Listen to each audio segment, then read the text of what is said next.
Assalamualaikum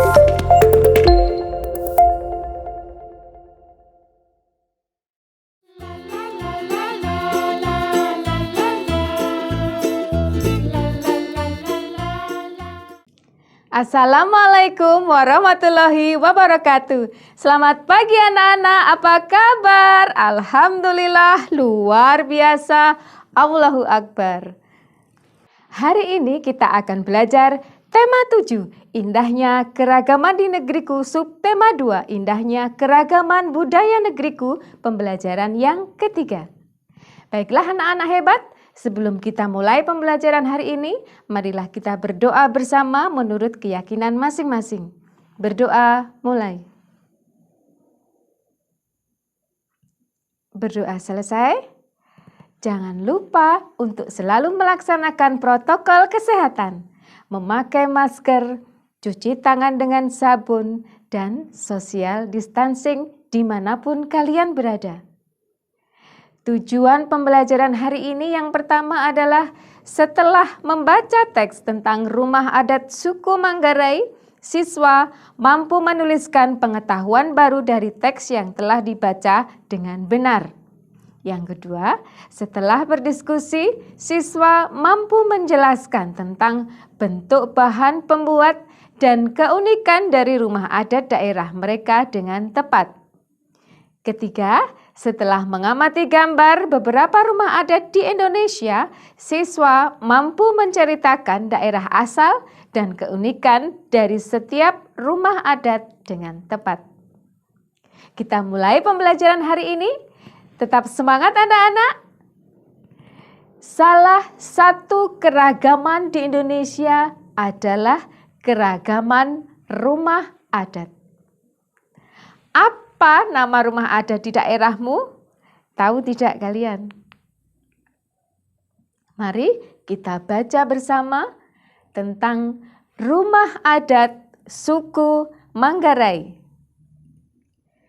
Suku bangsa Manggarai tinggal di Kabupaten Manggarai, Flores Barat, Nusa Tenggara Timur. Di wilayah Kabupaten Manggarai terdapat sebuah kampung adat bernama Wairebo. Wairebo terletak di sebuah lembah di barat daya kota Ruteng. Saat ini Wairebo menjadi tujuan wisata. Kalian bisa melihat bagaimana bentuk rumah adat suku Manggarai. Di Wairebo terdapat 7 rumah adat Manggarai. Satu di antaranya rumah adat Gendang yang biasa disebut Mbaruniang. Rumah Gendang berbentuk kerucut dengan ketinggian mencapai 15 meter. Dinding rumah terbuat dari kayu dan bambu.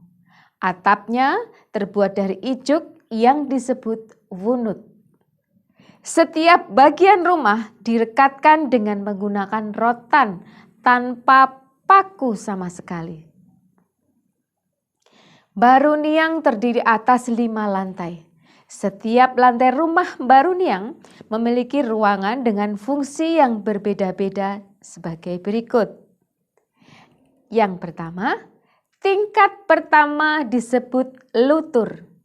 Ruangan di tingkat ini digunakan sebagai tempat tinggal dan berkumpul dengan keluarga. Tingkat kedua berupa loteng dan disebut lobo, berfungsi untuk menyimpan bahan makanan dan barang-barang sehari-hari. Tingkat ketiga disebut lentar. Tingkat ini digunakan untuk menyimpan benih-benih tanaman pangan seperti benih jagung, padi, dan kacang-kacangan. Tingkat keempat disebut dengan lemparai. Disediakan untuk menyimpan bahan makanan apabila terjadi kekeringan. Yang terakhir, tingkat kelima disebut dengan hengkang kode untuk tempat persajian persembahan kepada leluhur. Kita sudah baca tentang rumah adat Manggarai. Ada bacaannya, ada gambar bagaimana bentuk rumah adat tersebut. Kemudian selanjutnya, jawablah pertanyaan berdasarkan bacaan tadi.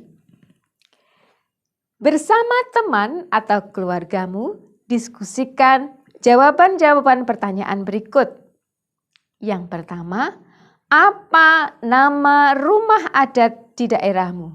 Kalian tinggal di mana? Di Jawa Tengah, Jawa Timur, atau Jawa Barat? Apa nama rumah adat di daerahmu? Yang kedua, bagaimana bentuk rumah adat itu? Ketiga, apa bahan pembuat rumah adat itu? Dan yang keempat, apa keunikan dari rumah adat di daerahmu? Bisa ya anak-anak? Kita lanjutkan dengan membaca teks berikut. Keragaman rumah adat di Indonesia. Keragaman rumah suku bangsa juga berpengaruh terhadap bentuk rumah adat.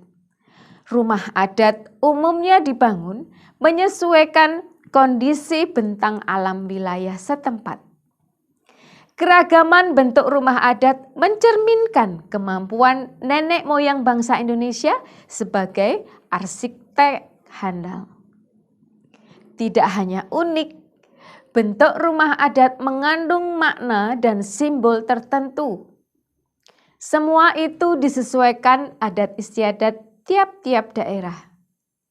Keragaman rumah adat di Indonesia dapat kita lihat dalam tabel berikut. Tabel rumah adat di Indonesia. Tabel ini ada di halaman di buku tema kalian. Daerah Aceh, ada rumah adat yang namanya Rumoh Aceh, Rumoh Krong Bagde. Kemudian Sumatera Utara ada Rumah Balai, Rumah Bolon. Sumatera Barat ada Rumah Gadang. Di Riau ada banyak nama rumah adat. Ada Balai Saloso Jatuh, Rumah Melayu Atap Belah Bubung, Rumah Melayu Atap Lipat Kajang, dan Rumah Melayu Atap Lonting. Kepulauan Riau juga punya rumah adat yang bernama Rumah Melayu Atap Limas Potong. Masih banyak lagi kalian bisa membaca dan mengetahui betapa keragaman rumah adat di Indonesia banyak sekali. Begitu beragam rumah adat di Indonesia. Setiap rumah mempunyai keunikan yang berbeda dari rumah adat yang satu dengan yang lain. Keragaman rumah adat di Indonesia menjadi kekayaan budaya yang dapat kita banggakan. Kemudian tugasnya, anak-anak silahkan perhatikan beberapa gambar rumah adat di Indonesia berikut. Kemudian tuliskan nama provinsi asal setiap gambar rumah adat tersebut. Selanjutnya, tuliskan juga keunikan yang terlihat pada setiap rumah adat dalam gambar tersebut. Ada beberapa gambar di situ. 5 gambar terdapat di situ. Kalau kalian belum tahu itu rumah adat daerah mana, silahkan cari tahu melalui bacaan atau internet. Kalian bisa mencari tahu. Kemudian dijawab pertanyaannya dalam kolom. Ditulis di buku, gambarnya tidak usah digambar, kemudian difoto dan dikirimkan kepada Bapak Ibu gurumu. Bisa ya anak-anak? Pembelajaran hari ini kita sudah selesai. Apa saja yang sudah kita pelajari hari ini? Setelah membaca teks tentang rumah adat suku Manggarai, kalian mampu menuliskan pengetahuan baru dari teks yang telah dibaca. Yang kedua, setelah berdiskusi, kalian mampu menjelaskan tentang bentuk, bahan pembuat, keunikan dari rumah adat kalian. Yang ketiga, setelah mengamati gambar beberapa rumah adat di Indonesia, kalian mampu menceritakan daerah asal dan keunikan dari setiap rumah adat dengan tepat. Besok kita akan belajar tema 7, indahnya keragaman negeriku, subtema 2, indahnya keragaman budaya negeriku, pembelajaran yang keempat. Jangan lupa untuk selalu menjaga kesehatan, makan makanan yang bergizi, dan rajin berolahraga.